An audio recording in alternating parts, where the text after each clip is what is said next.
So ayan mga tito tita, good morning, good afternoon, magandang tanghali dito sa amin, pero morning pa din. So for today's video, ako'y magluluto ng pang feeling sa suman na kamuting kahoy guys. Kasi yung kapatid ko na si Marites wala dito, nag-attend siya ng meeting sa school. So ngayon kasi pasukan na guys, naawa ko sa kapatid ko na wala na siyang katulong sa paggawa ng kakanin. Kasi yung mga pamangkin kong pasukan na guys. Pagkatapos yung isang tiyahin ko na gumagawa ng mga kakanin, yung asawa na sa hospital almost 1 month na. So yung ginawa ng mga kapatid ko or yung parent ng siyam na magkakapatid, sila yung gumawa. So gumawa sila ng sarili nilang kakanin para itinda din. Nawalan kawawa naman dito sa sa sister ko, nawalan siya ng katulong. So since bakante tayo, nag-aalaga lang ako ng mga manok ko. Sabi ng kapatid ko, ako lang muna magluluto or ako lang muna magluto. So nasa mahigit isang linggo na ako na gumagawa dito. Alam ko naman guys gawin lahat ng mga kakanin. Yung doon lang ako nahihirapan sa pagbalot ng moron, pero the rest ng mga ginagawa is kaya ko guys. Yung pagtimpla ng mga ng mga sangkap, paggawa ng suman, paggawa ng moron, paggawa ng biko, paggawa ng suman bukayo on top. Alam ko lahat yan guys. Then alam ko din lahat yan balutin. Yung moron alam ko balutin, pero medyo mahirap siya guys. Sabi ng kapatid ko, pumunta ka lang muna sa bahay, ko lang muna magluto. Tapos nandito si Rex. Sabi ko kay Rex, anong gagawin dito? Siya maghahalo. Lahat kasi actually anak ni Marites, lahat alam nila magluto or magtempla ng mga kakanin. Doon lang tayo mahihirapan sa pagbabalot guys, kasi masilan din yung pagbalot. Yan, tapos yung yung mga dahon kailangan asikasuhin, idadarang mo yan sa apoy. Yan, yung dahon na yan, dinarang na yan sa apoy ni Marites, yung sister ko, bago siya pumunta ng school. Pero sa tingin ko kukulangin to kasi maliit. Tapos tatlo yung yung lulutuin ngayon, na tatlong klase na kakanin yung lulutuin ngayon. So mikos natin yan. Punasan muna natin yung dahon ng saging. Pagkatapos yan, hiniwa-hiwa. Alam nyo guys, yung paggawa ng kakanin hindi lang basta-basta. Sakripisyo, kasi simula sa pagluto, sa pagbalot, magluluto ka, lalong-lalo na pagkahoy yung ginagamit mo. Kasi dito sa kapatid ko, kahoy lang talaga sila guys. Yung panggatong nila yung coconut shell. Pag umapoy yung coconut shell guys, patay kay ang lakas ng apoy. Patapos madadarang ka din yung katawan mo sa kaluluto mo. Hindi basta-basta yung yung paggawa ng kakanin. Sabi ko sa mga pamangkin ko, pag-igihan nyo, pag-aralan nyo kung paano gawin yung mga pinagkakakitaan ng parent nyo. Kasi ako, tumitingin lang ako. Nung una, yung si Marites wala pang asawa, magsama-sama pa kami dito sa bahay. Yun talaga yung aming source. Maganda naman siya guys, kasi kahit ganito lang na source, daig pa yung government employee. Government employee, susweldo ka lang ng 15,000, 15,000 a month. Yung tatalunin ka pa sa sa mga gumagawa ng mga kakanin guys. Yung gagawa ka ng kakanin, i-income ka ng isang araw ng 700 to 1,000 pesos. Ayan, pag anuhin mo yan sa isang buwan, magit 30,000. Tapos wala kang boss, wala kang mga deadline na dapat tapusin. Ito, ayan, magtsatsaga ka lang talaga. Pagkatapos i-maintain mo yung lasa, yung mo, niluluto mo para babalik-balikan ka ng mga customer mo. Pagkatapos guys, ginagawa pala yung nila kusina. Alam nyo guys, itong kapatid ko, yung proceeds, yung benta, yung mga naipon niya sa paggagawa ng moron, nakakapagpagawa siya ng kanilang bahay. Makikita nyo naman guys, nakahalo blocks na, pero hindi pa tapos-tapos kasi paunti-unti lang yung pagpagawa niya. Yung pinapagawa niya ngayon pala is lababo. So ayan guys, dito naman is tapos na tayo magpunas ng dahon. Magbabalot tayo ng suman na malagkit. Ito yung una kong binalot, suman na malagkit guys. Tapos pag maluto to, lalagyan to ng bukayo, yung caramelized na grated coconut. Ginaka-caramelize siya, tapos nilalagay siya sa toppings, on top sa toppings dito ng suman. Paunti-unti guys, yung bahay nila is naayos.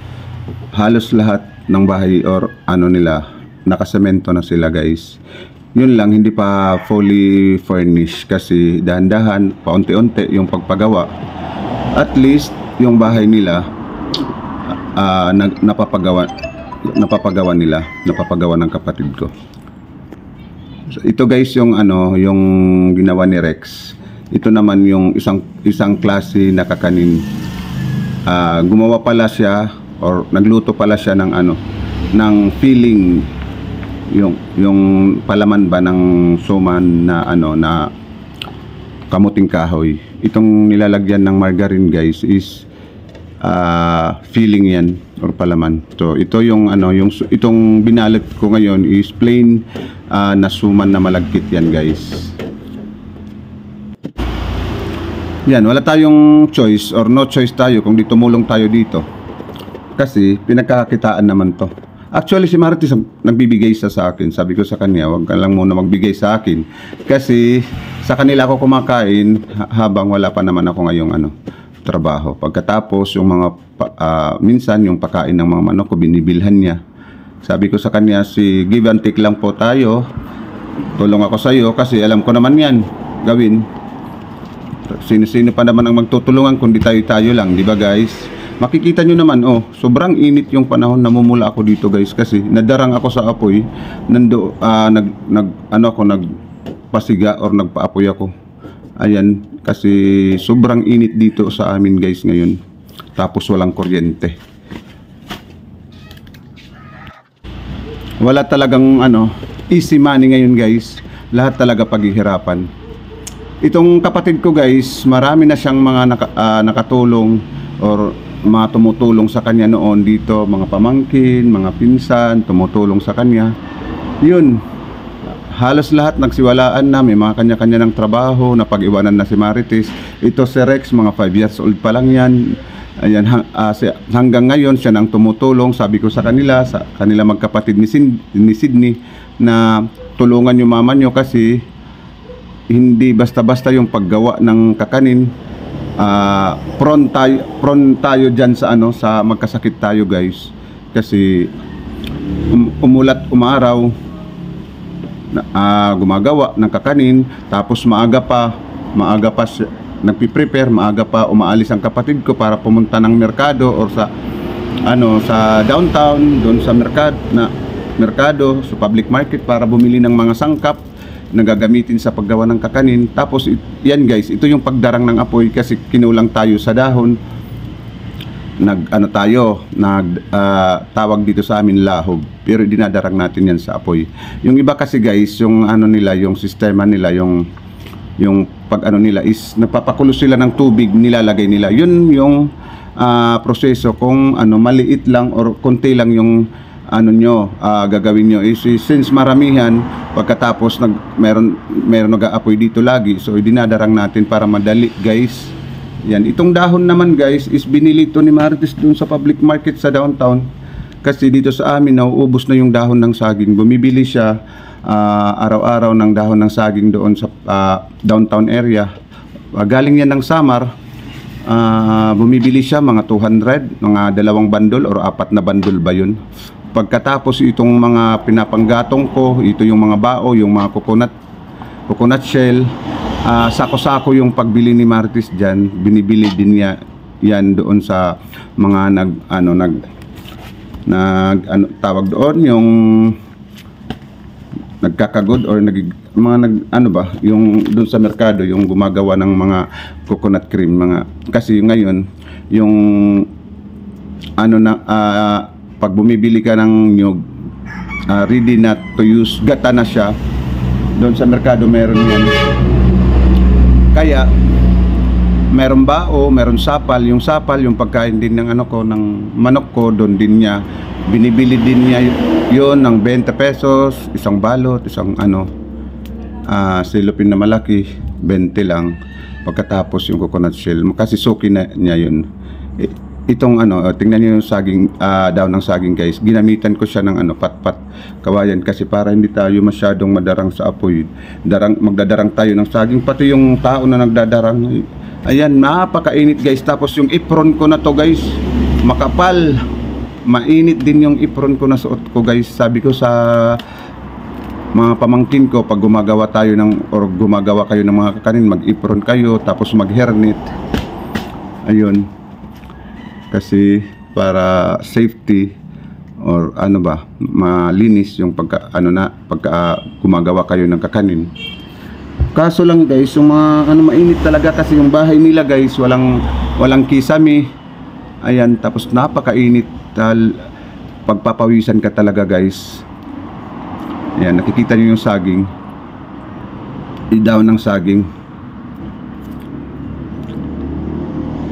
Ito yung unang proseso na sa paggawa ng kakanin na ginagamitan ng balot ng saging or pambalot na saging. Dapat una mong gagawin is idarang muna sa apoy yung dahon ng saging guys. Pagkatapos saka muna gawin yung mga sangkap o lutuin yung mga sangkap ng mga kakanin mo guys. Tapos siguraduhin mo na yung saging malinis, ikakat mo siya sa pa-square na tamang-tama lang yung sukat, tapos aanuhan nyo, pupunasan. Itong source of income ng kapatid ko guys, dito kinukuha lahat. Dito kinukuha lahat yung pagkain nila, pambayad ng bill ng kuryente, tubig, at saka baon ng mga bata, baon ng mga pamangkin ko, baon ni Rex, baon ni Sydney. Yung kapatid ko na ito is dalawa lang yung anak, pero isa yung college, si Sydney third year college, itong si Rex is senior high na guys.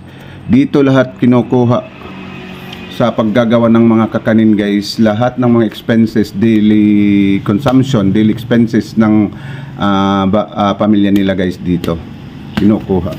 So biro mo, pag sa government employee or pag nagtatrabaho tayo guys, so aasa lang tayo or mag-aantay lang tayo sa kinsenas katapusan or katapusan ng buwan. So mababaon muna tayo sa utang guys bago tayo makakuha ng sweldo natin. Tuwing makuha na natin yung sweldo, pambayad na lang ng utang. So na-realize ko guys, pag nagninegosyo tayo or tayo, kahit small business lang, araw-araw tayo kumikita. So sabi ko, daig pa nito yung yung nagtatrabaho tayo. Pagkatapos hindi naman 8 hours or mahigit pa 8 hours kasi maaga pa, pero yung pagkakaiba lang talaga, wala kang dito, wala kang amo, wala kang sa gobyerno ka magtatrabaho, wala kang deadline na mga reports na isasubmit mo. Pagkatapos wala kang superior, wala kang mga head na susundin mo. Pagkatapos guys, ito sinalang ko na dito. Unang salang dito yung binalot ko kanina na suman na malagkit guys. Ito yung una kong sinalang yung suman. Sabi ko sa kay Rex at saka kay Sydney, nandito na si Sydney, sabi ko sa kanila, challenge tayo or i-challenge ko sila guys na tawag doon, pagdating ng mama nila galing ng meeting or GPTA meeting nila ni Rex, dapat luto na to lahat. Sabi ko sa kanila magkapatid. So challenge ba? Ko sila, i-challenge na pagdating ng mama nila luto na to. Ito, nandito na tayo sa moron, sa pagbabalot ng moron guys. Hindi na naipakita yung pagbabalot guys ng ng suman na kamuting kahoy na may feeling, kasi nakasalang na din yun. Ito nandito na po kami sa panghuling kakanin na ginagawa namin guys. Ayan, nakikita nyo, mainit na mainit sa labas guys, sa labas. Kahit si Rex ayaw magdamit. Guys, pasensya na kayo kasi yung ano ko, yung voice over ko, nandito na po ako sa bahay. Yung bahay ko nasa tabi ng kalsada, maraming dumadaan na sasakyan, kaya maingay. So dito tayo, so niluluto ko dito yung suman pa rin. Patapos yung likod niyan is yung suman na kamuting kahoy, yung tawagin dito bilanghoy, pero may feeling, may palaman siya guys na ano, ginawa. Masarap yung ano nila, yung palaman ng suman na kamuting kahoy. Lahat naman ng ginagawa na kakanin, kasi baka may magtanong sa akin na alin ba dyan yung pinaka best selling, yung pinaka mabili. Tingin ko guys, halos lahat ng ginagawa ng kapatid ko guys is mabili siya. Yung moron, umaabot na din yung moron sa ibang bansa kasi may nag-o-order, tapos dinadala sa ibang bansa, sa Maynila may nag-o-order. Ito guys yung sinasabi ko sa inyo na coconut shell na isang sako, 200 yan yung pagkabili ng kapatid ko doon sa merkado. Yan, 200. Alam nyo guys, araw-araw palagi siya bumibili ng coconut shell at saka dahon, 200. Kasi ano, wala na dito din makikita kayong ano, nyog. Wala na din ano dito, panggatong. Sabi ko sa kapatid ko na dapat mas maayos yung ano, yung lutuan nyo. Hindi na tayo umuupo doon, lumalapag lang tayo sa ano, sa lupa. Dapat meron tayong ano, mapaayos sana yung lutuan nila. Pagkatapos yung paggawaan, sabi ko sa kanya, dapat gawa tayo ng paggawaan ng kakanin nyo, tapos naka-tiles ba yung mesa, naka-tiles, tapos may kubo-kubo na kung saan doon lang tayo maggagawa ng ano, kakanin. So sabi ko, ilagay na natin dito sa ibabaw yung moron sa may suman na malagkit. Sabi naman ni Sydney, hindi na yan po pwede daw ilagay dyan kasi nasa ilalim, luto na daw yan. Inuurasan pala ni Sydney yung bawat sinasalang ko. Sabi niya hindi na daw yan maluluto yung moro na nasa ibabaw. Hindi ako naniwala sa kanya, pero nung pag-isip-isip ko na ma-overcook daw yung suman na malagkit, sabi niya ilipat daw dito sa maliit na kaldero. Hindi ko alam na inuurasan pala ni Sydney yung bawat sinasalang ko. Ayan, o yan, kinuha niya yung mga nilagay ko sa ibabaw ng suman kasi may overcook daw yung unang isinalang na suman. So yung ginagawa pala natin ngayon is tatlong klaseng kakanin: moron, suman na malagkit, at saka yung eraid kung tawagin sa amin dito. Suman pa rin sa Katagalogan, yung ano lang, may feeling siya, may palaman siya na masarap. Sabi ni Sydney, ilipat dito sa pangatlong kaldero itong moron. Mukhang makakapasa kami sa challenge guys, kasi wala pa yung mama nila galing ng meeting ni Rex sa General Parents Association meeting doon sa school. Lahat nakasalang na yung mga paninda niya.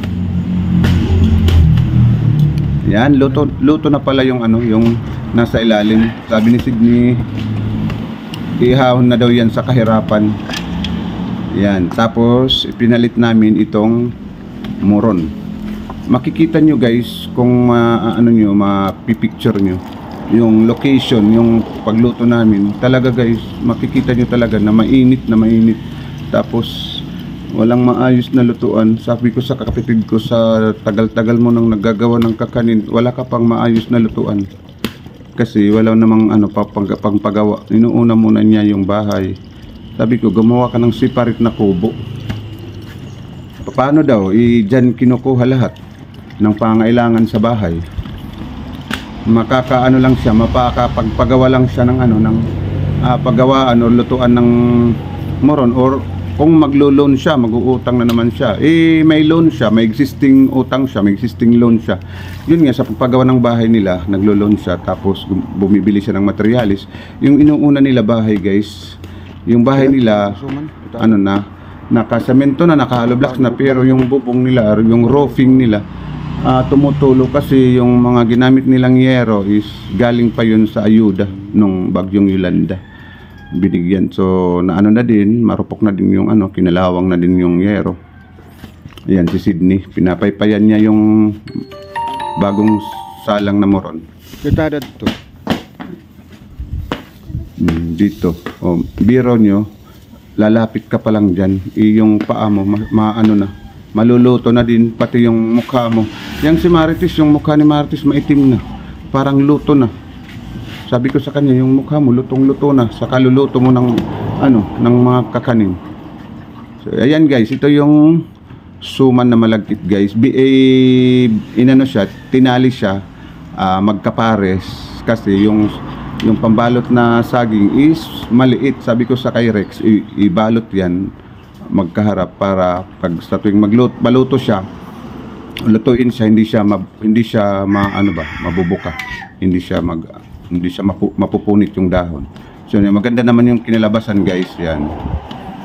Tapos tatanggalin yung ano niyan, yung tali, tapos kukuhanin yung dahon sa top. Makikita nyo mamaya yung gagawin ko guys. So ayan guys, pakawalan na natin, tanggalan na natin or guntingin na natin yung tali para naman madali siyang lumamig. Papaghiwalayin na natin yung magkapares guys. Pagkatapos marami pang proseso na gagawin dyan guys. Gugupitin pa yan, magkabilaan. Pagkatapos lalagyan yan ng caramelized na ano, grated coconut guys. Ayan, ginagawa ko na magkabilaan. Tinatanggalan ko sa kasi yan. Tapos yan, tatanggalin yan dyan sa ibabaw. Pagkatapos lalagyan yan ng mukhayo. Tapos babalutin na naman yan ng plastic or cellophane. Yun tinatawag na suman bukayo. So ayan guys, hanggang dito na lang yung aking video kasi yung voice over ko hindi masyadong fluent sa Tagalog tayo kasi waray-waray tayo. Thank you guys for watching. Maraming salamat po mga tito-tita sa mga suporta nyo sa akin sa walang sawang panonood sa mga videos ko. Pasensya na kayo, minsan lang po tayo makapag-upload. Maraming salamat po. Bye bye.